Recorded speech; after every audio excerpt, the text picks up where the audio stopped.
नमस्कार दर्शक बंधु, आज हूँ 31 जानुआरी शनिवार। चलतु आज दिनर किसी मुख्य खबर उपर नजर पकाइबा। प्रथम रही पाकिस्तान को अमेरिकार बड़ झटका, ट्रंप देले बड़ चेतावनी।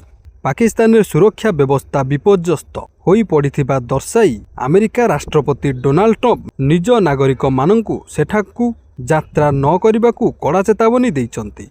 आतंकवादी आक्रमण एवं अपहरण भय थिबारु पाकिस्तान को उच्च विपदपूर्ण वर्ग बा लेवल 4 तालिकार अंतर्भुक्त करा जाइछि, जहाँ शाहबाज सरकारंक पई एक बड़ झटका साब्यस्त होइछि। परवर्ती खबर, बाली माफिया को ईडीर नोटिस गोटे गोटे करी समन कला ईडी। गंजाम रे बाली माफिया ईडी रेड मामला रे एबे जण जणंकु समन करिछि। आज पूर्वतन युव कांग्रेस नेता विश्वजीत पात्रंकु जेरा पई डाकिछि ईडी। विश्वजीत को ब्रह्मपुर घरे रेड होइथिला। एथिरे किछि गुरुत्वपूर्ण कागजपत्र मिलिथिबा कुहा जाइछि। ए नै पचरा उचरा पई भुवनेश्वर ईडी ऑफिस रे हाजर हेबाकू तांकू समन करा जाइछि। परवर्ती खबर, हॉस्पिटल भितर भयावह अग्निकांड। झारसुगुड़ा बेहरमाल स्थित त्रिलोचन नेत्रालय रे आज सकाळु एक भयावह अग्निकांड घटी बहुमूल्यवान सामग्री पोड़ी छारखार हो जाइछि। सर्ट सर्किट जोगु लैब रे निया लागिथिबा बेले चेयर, टेबुल एवं गुरुत्वपूर्ण केबुल जली जाइथिला। सौभाग्यवशत हॉस्पिटल रे थिबा कोनोसी रोगी किंबा कर्मचारींकर जीवनहानि होई नाही एवं समस्ते सुरक्षित अछंती। परवर्ती खबर, 1 फेब्रुआरी बदलिब 5 नियम, पकेट उपरे पड़िब सीधा प्रभाव। फेब्रुआरी पहिलारू देश में 5टी बड़ परिवर्तन हेबाकू जाउछि, जेउथिरे एलपीजी गैस सिलिंडर नुआ दर निर्धारण सह पान मसला और सिगरेट उपरे अधिक जीएसटी लागू हेबो। यह सहित नेशनल हाईवे रे गाड़ी चलाचल पई फास्टैग केवाईसी नियम कड़ाकड़ी हेबो, जहाँ साधारण लोकंको पकेट उपरे सीधा सड़क प्रभाव पकाइबो। परवर्ती खबर, रेकर्ड भांगी सस्ता हैला सुना, दर कमिला 10,000 टंका। बाहाघर ऋतु रे ग्राहक मानक पई एक बड़ खुशी खबर आसीछि, कारण गतकालीर अहेतुक वृद्धि परे आज हठात सुना और रूपा दर रे सर्वकालीन ह्रास घटिछि। गतकाली सुना दर एकाथरके 11,000 टंका बढ़िथिबा बेले आज सकाळे यह रेकर्ड स्तर रे तलकू खसिछि, जहाँ फल ग्राहक माने वर्तमान आश्वस्ति अनुभव करुछन्ति एवं बजार रे भीड़ जमाइछन्ति। परवर्ती खबर, लाल सिलिंडर जुग शेष, आसिला नुआ हाईटेक सिलिंडर। भारतीय रोषेई घरू एबे विदाय नेबे पुराना लाल रंगर लुहा गैस सिलिंडर एवं यह स्थान नेब अत्याधुनिक हालुका प्लास्टिक सिलिंडर। केंद्र सरकारक पक्षरु लॉन्च करा जाइथिबा एही नुआ सिलिंडर ओजन रे बहुत हालुका हेबा सह एथिरे कलंकी लागिबार भय नाही एवं यह संपूर्ण भावरे विस्फोरण मुक्त अटे। एही स्वच्छ सिलिंडर रे गैस केते अछि बाहरु देखाजिबो, फल ग्राहक माने आउ ठकामीर शिकार हेबे नाही बोली आशा करा जाइछि। प्रथम पर्याय रे देशर किछि निर्दिष्ट बड़ सहर रे यह उपलब्ध हेबो एवं पुराना सिलिंडर बदलाई ग्राहक माने याकू नहीं पारिबे। परवर्ती खबर, ब्यान हेबनी पान मसला, बदलिला सरकारक निष्पत्ति। राज्य रे पान मसला ब्यान हेबो नाही बोली स्वास्थ्य विभाग स्पष्टीकरण देबा परे पूर्व निष्पत्ति रे एक बड़ परिवर्तन होइछि। किछि दिन तले तमाकू और निकोटिन युक्त सामग्री उपरे कटकणा लगा जाइथिबा बेले वर्तमान पान मसला रे एही क्षतिकारक उत्पादन न थिबारु एहा उपरे कौनसी रोक लागिबो नाही बोली सरकारक स्पष्ट भाबरे जणाइछन्ति। स्वास्थ्य विभाग सचिव एनै जीएसटी और अर्थ विभाग को चिठी लिखि जणाइछन्ति जे पान मसला बिक्री और उत्पादन नियमित भावरे चालू रहिबो। 2013 मसीहारू गुटका ब्यान होइथिले मध्य एही नुआ निष्पत्ति पान मसला व्यवसायीक पई बड़ आश्वस्ति आनिछि, किंतु यह साधारण लोकंक स्वास्थ्य पई केते हितकर बोली आपण भाबुछन्ति। परवर्ती खबर, सुप्रीम कोर्ट को कड़ा निर्देश, स्कूल रे मागणा सानिटारी पैड व्यवस्था करा जाऊ। सुप्रीम कोर्ट को बड़ निर्देश, झियो मानक पई स्कूल रे रहिबो सबु सुविधा, आउ हैरान हेबे नाही स्कूल रे झियो माने।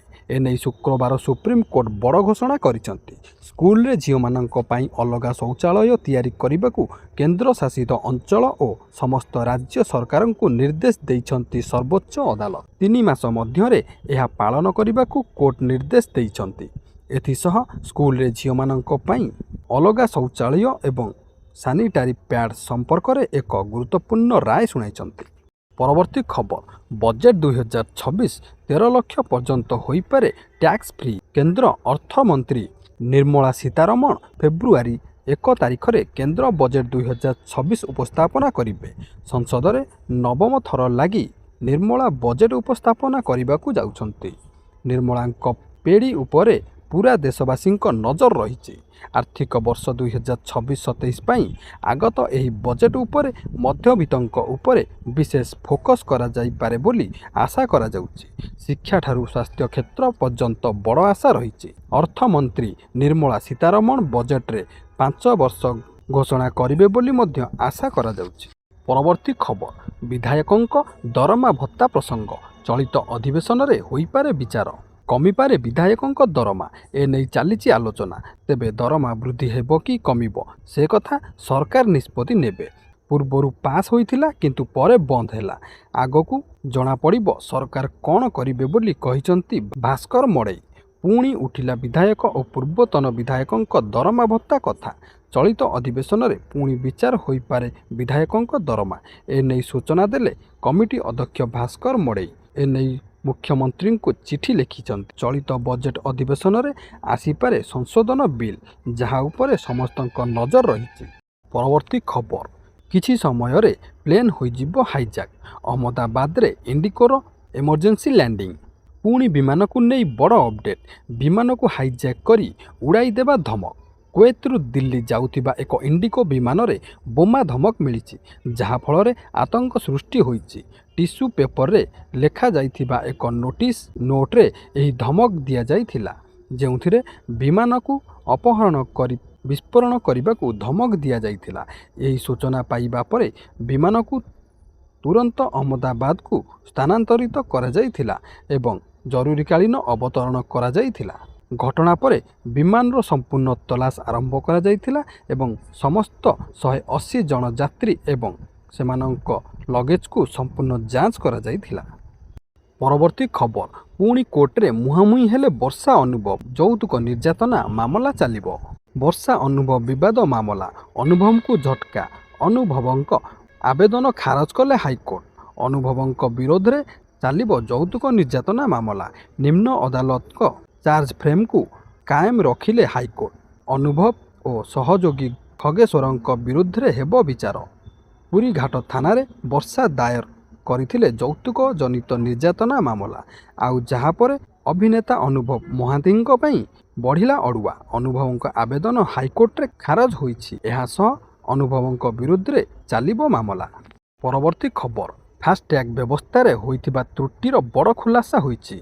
NHAI ଜାନୁଆରୀରୁ ଡିସେମ୍ବର 2025 ମଧ୍ୟରେ ଏଭଳି 18 ଲକ୍ଷ ମାମଲାରେ କଟିଥିବା ଟୋଲ୍ ଫେରସ୍ତ କରିଛି। ପରବର୍ତ୍ତୀ ଖବର, ପୋଲିସ କର୍ମଚାରୀଙ୍କ ପାଇଁ ଖୁସି ଖବର।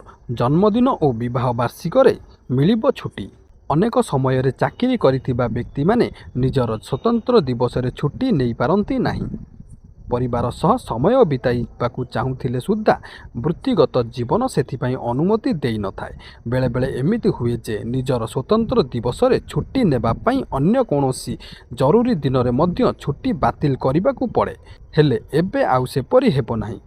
ପୋଲିସ କର୍ମଚାରୀଙ୍କ ଲାଗି ବିଶେଷ ଭାବରେ ଏପରି ନୂଆ ନିୟମ ଆସିଛି।